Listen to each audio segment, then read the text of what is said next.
adalah mereka yang membuat dengannya diri mereka dengan mengingkari terhadap apa yang diturunkan Allah, karena dengki bahwa Allah menurunkan karunia-Nya kepada siapa yang Dia kehendaki di antara hamba-hambanya. Lalu mereka menanggung kemurkaan demi kemurkaan dengan pada orang-orang kafir ditimpakanlah azab yang menghinakan.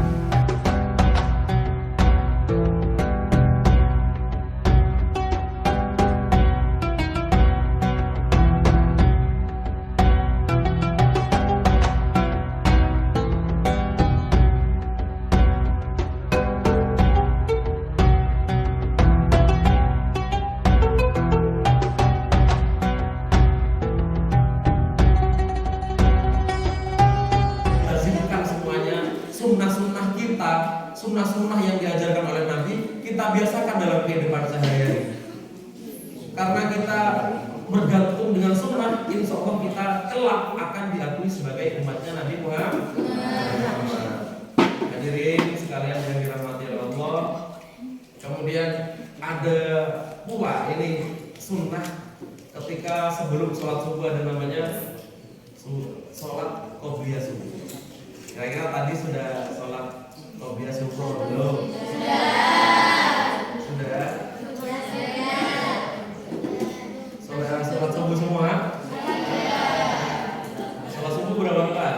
2. Alhamdulillah masih ingat ya. Gak usah terlalu rajin ya, gak usah ditambah-tambah ya. Nah, kita sholat subuh 2 rakaat itu mungkin sudah masyhur didengar oleh kalian semua bahwasanya sholat subuh 2 rakaat, sholat sunnah sebelum subuh 2 rakaat itu pahalanya lebih besar dari dunia dan seisinya. Maka sangat rugi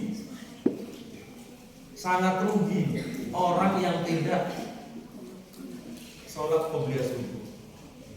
Dan sebagai umatnya Nabi Muhammad sangat-sangat bersyukur. Ya, alhamdulillah kita dilahirkan jadi umatnya Nabi Muhammad.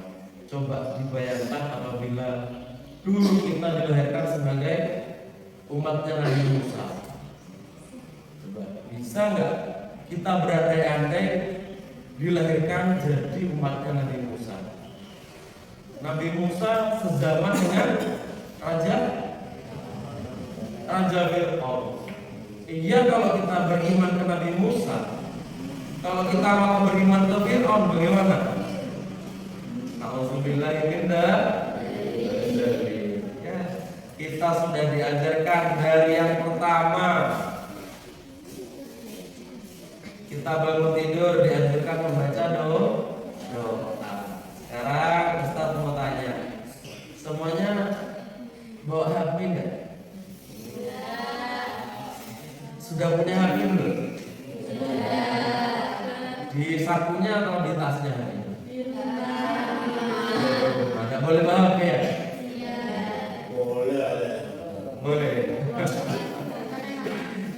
sekarang kakak mau sedikit, Ustaz mau sedikit menyontohkan ini Ustaz bawa namanya kayu arok atau yang lebih dikenal dengan kira-kira para hadirin sekalian ada nggak yang bawa ini? Ustaz Herman bawa begitu?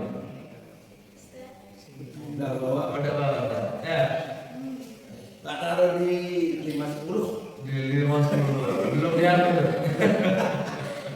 Ya, ini namanya kayu arok atau siwak.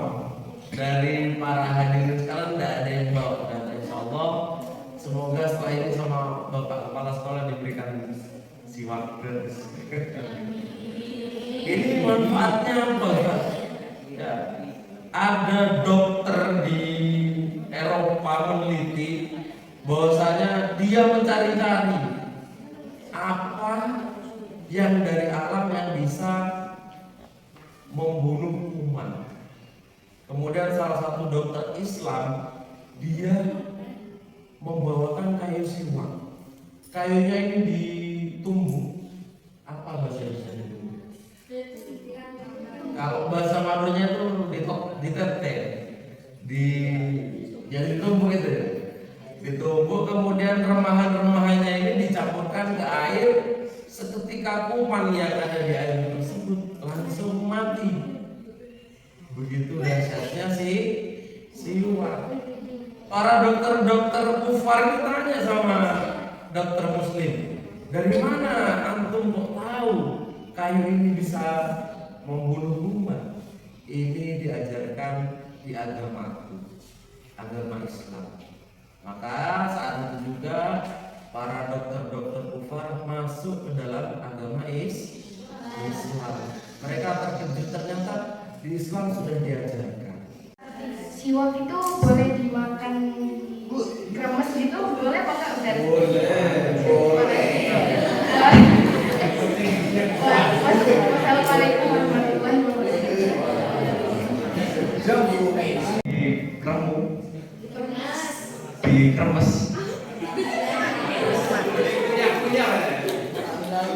Gurih-gurih ya. Jadi ketika beli siwak itu awalnya itu udah di atas ini bentuknya tidak serabut seperti ini. Jadi bentuknya itu lebih ke kayu seperti ini. Jadi gimana langkah awalnya? Kita gigit ya, digigit, kemudian nanti ya di kremes-kremes tadi digigit-gigit, dihancurkan supaya lebih seperti sikat gigi nanti. Jadi bentuknya serabut seperti sikat gigi.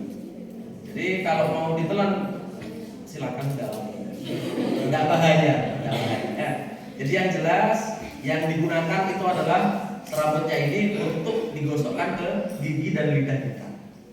Jadi sebetulnya tidak sampai kita telan karena bukan makanan. Ya.